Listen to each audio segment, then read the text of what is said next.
Three businessmen from New York run into each other in Miami, and they ask each other, what are you doing here? So the first one says, after 40 years in business, there was a terrible fire in my warehouse. Fire burned down the whole warehouse, and I took the insurance, and I retired down here to Miami.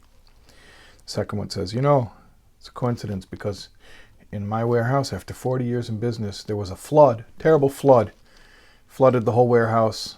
Lost all my merchandise. I took the insurance and I moved down here to Miami. Third one says, similar thing happened to me actually. There was a tornado. Terrible tornado came and destroyed the warehouse, and took the insurance and I retired down here to Miami. The first two look at the third guy and they say, tornado? How do you make a tornado? So we're going to talk about destruction. In this week's parsha, Parshas, there's a prohibition against destroying the Bais Hamikdash, even one stone in the altar. Where is it derived from? It's derived from a command that when the Jewish people enter the land where the Canaanites are inhabiting, it says, "V'nitatztem es mizbechaisam," you should tear down their altars, meaning the idolatrous altars of the Canaanites.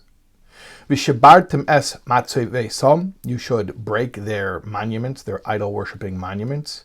V'ashareyem tisrafun bo'esh, and the trees that they worship as idols, you should burn them with fire. Uvsilei eleheyem tigadeun, and you should cut down the graven images, the actual idols that they worship. V'yibaratem es shmam min hamakim, and you should destroy their name from that place. The very next verse. Loi saisun kein lashem elikechem, do not do the same to the Lord your God. And that line from our week's parsha is actually the basis of a prohibition. We find in the Rambam, in the Hilchos Bais Bechira, Rambam says, Hilchos Bais Bechira, Perek Aleph, Halacha Yud Zayin, chapter 1, paragraph 17. V'chein hanoiseitz even achas min hamizbeach. So to anybody who demolishes a single stone from the altar, oy mikol ha'heichel oy mibein ha'ulam v'lemizbeach derech hashchasa. Also anybody who destroys a stone in the courtyard between the entrance hall and the altar in a destructive manner, like he is worthy of lashes as his punishment. Shenamar, like it says, and he quotes this week's parsha, you should destroy their idolatrous altars. Do not do the same to the Lord your God. So that's the basis for the prohibition against destroying so much as one stone in the altar. Okay, now here's our question. Very simple question. It's based on a medrash, which is based in turn on a verse in Psalms, in Tehillim. It says, Magid devorav liyankiv chukov mishpotav liYisrael, that Hashem says his word to his people, chukov mishpotav, his laws and his ordinances. The medrash says that means that the laws that Hashem tells the Jewish people to follow are his own laws that he himself, as it were, follows, that Hashem himself follows the mitzvahs of the Torah. Okay, so simple question. The Torah says we're not allowed to destroy so much as one stone in the altar. Hashem went and destroyed the entire altar. In fact, he destroyed the entire Bais Hamikdash, the entire Holy Temple. He destroyed the entire Yerushalayim. And in fact, if you really understand what the ripple effect, the cosmic ripple effect of the destruction, then you understand that Hashem unleashed all the calamity upon the world that came with the destruction of the Holy Temple.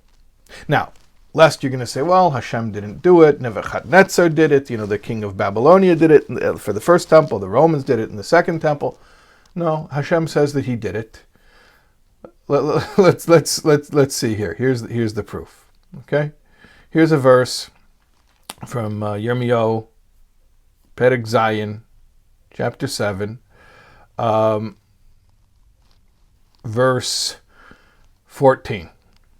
V'asisi labayis asher nikra shmi olav asher atem beitkim bay v'lamakim asher nesati lechem v'laveseichem, and I will do to the house upon which my name is called, upon which you rely, and to the place that I give your forefathers. What am I going to do to it? Kasher asisi l'shilai, like I did to Shilai. What was Shilai? Shilai was the Mishkan Shilai, the tabernacle in the town of Shiloh. So Hashem right there in that verse admits, not only he destroyed Shiloh, he's going to destroy the temple in Jerusalem. Both. So Hashem says, Asisi, I did it. I did it. Hashem says he did it. You know, there's that book, Why Do Bad Things Happen to Good People, right?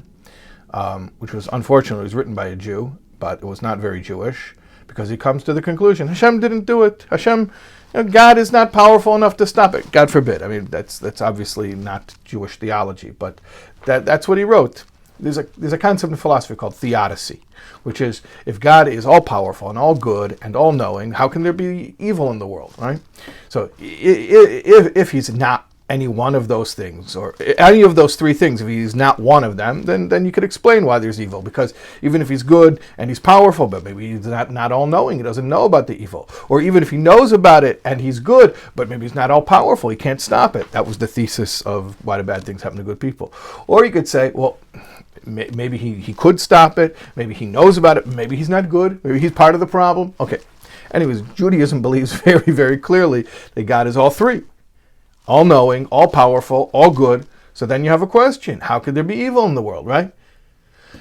And, well, that's what we're left with. That's the conundrum. All this pain and suffering in the world, and Hashem is the one who did it. Hashem is the one who did it by destroying the Bais Hamikdash. And he admits he's the one that did it. And lest you say that Nebuchadnezzar did it and he had free will, yeah, that is true. There is free will, and nevertheless, Hashem still controls the world, and even when people have free will, that's also part of Hashem's plan. Let's look at another verse here from Yirmiyahu.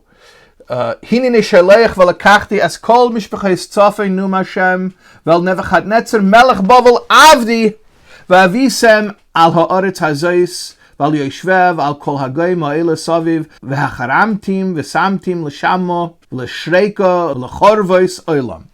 Behold, I send and I will take all the families of the north, says Hashem, and to Nebuchadnezzar, the king of Babylon, my servant, and I will bring them upon this land and upon its inhabitants and upon all these nations around, and I will destroy them and make for them desolation and a hissing sound for perpetual ruins.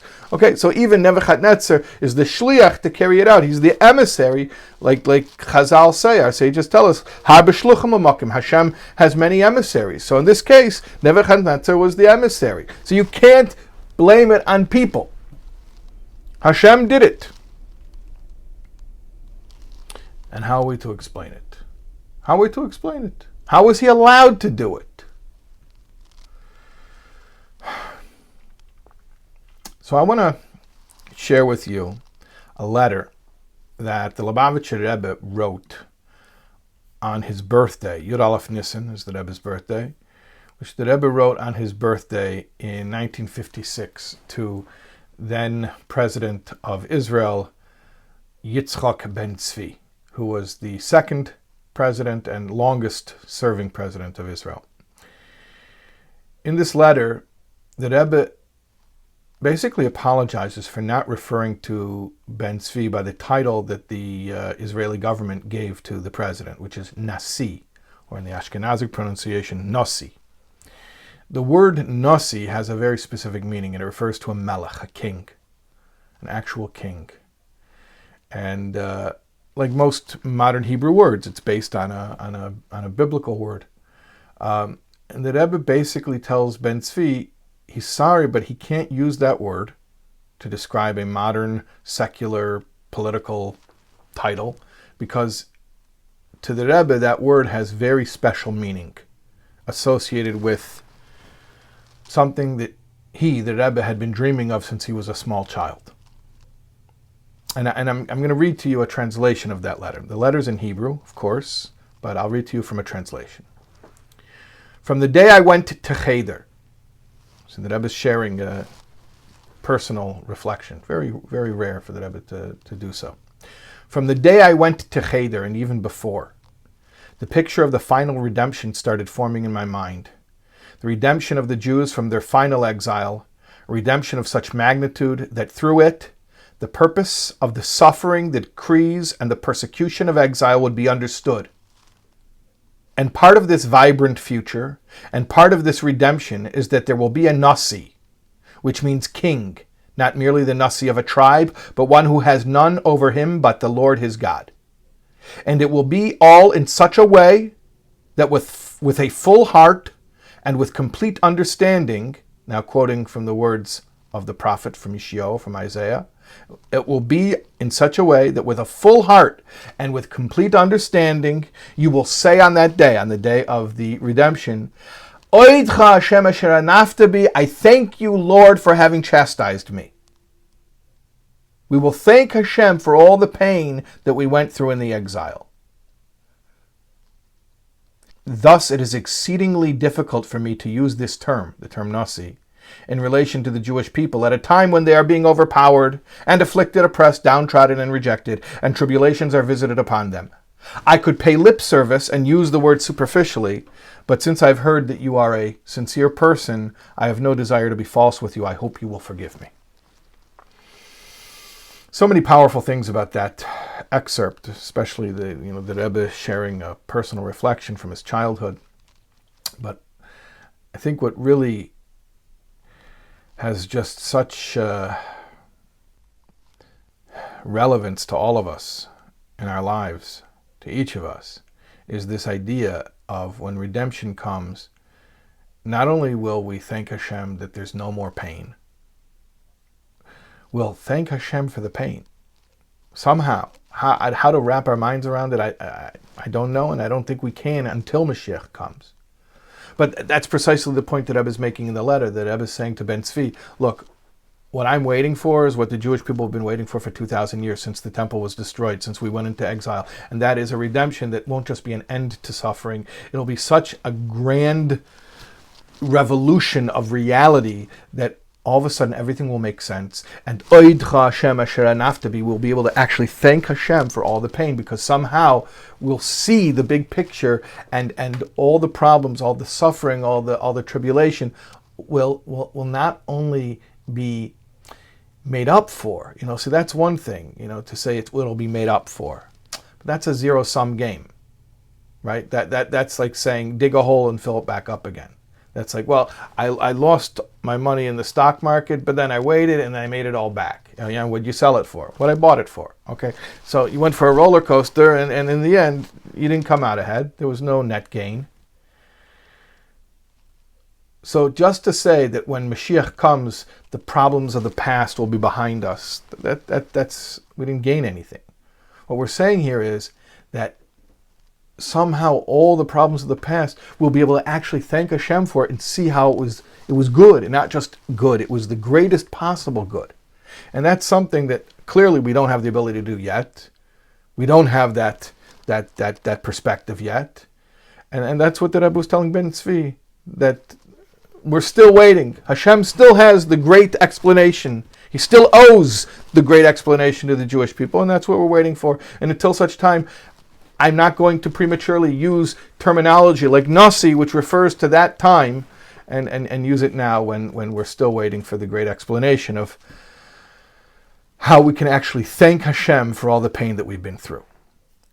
So this is the fundamental concept. The fundamental concept is that it's not just when Mashiach comes there'll be an end to our pain, but there will be a transformation of it. I mean, this is a verse. This is what it says in Yirmiyahu. He says, Oz, then, when Mashiach comes, Tismach besula b'mochel v'churim u'zekenim yachdov. The maiden will rejoice in the round dance with the music, and the young men with the old men together. V'hafachti evlam l'sasin, Hashem says, I will turn their grief into joy. V'nechamtim v'samachtim migyainam, and I will comfort them and make them rejoice from their sorrow. You hear these words? V'hafachti evlam l'sasin, I will turn their grief into joy. Not I will replace their grief with joy. That's a different matter. There was grief, and now there's joy. Oh, and the joy is so great, you forget about the grief. No, that's not what it says. It's not what it says. It says, I will turn their grief into joy. That somehow all the pain in the past not just will be made better and go away, but it'll become part of the joy. We will see how everything was good all along. That's what we're waiting for. In other words, that everything that appeared to be destruction was really part of the rebuilding. Everything that appeared to be a setback was really progress. Now we have faith that that is so. We have faith, but we don't see it yet. And we're waiting impatiently for the time Mashiach will come and Hashem will reveal to us and we will see it. So you ever seen that, like the airport or at a mall, a sign that says, pardon our dust under renovation, right? Pardon our dust while we're renovating. So that's what we have to understand. Sometimes the process of renovating can look ugly, can make dust, to say the least. But this is the answer to our question.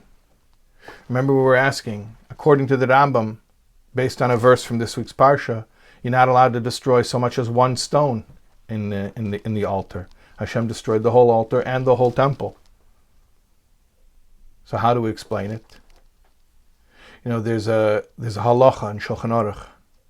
The Ramah says it's not just the holy temple in Jerusalem. It's any shul you're not allowed to destroy, except for one dispensation. You can destroy a shul when you're doing demolition for remodeling. If you're building, part of remodeling is demolition. So if you're destroying for remodeling, then really that part of demolition is not really destroying, it's part of building. And if you look back in the words of the Rambam, what the Rambam said, very, very clearly, what does the Rambam say? Anybody who damages a stone in the altar, derech hashchasa. Derech hashchasa means in a way of destructiveness or in a destructive manner. But not if it's being done for the purpose of demolition in order to renovate.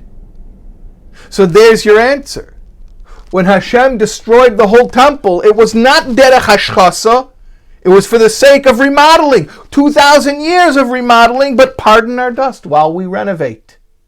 That's 2,000 years. The exile is a giant sign. The whole exile needs to have a giant sign put on it that says, pardon our dust while we renovate. And very, very, very soon we're going to see how everything that looked like destruction, everything that looked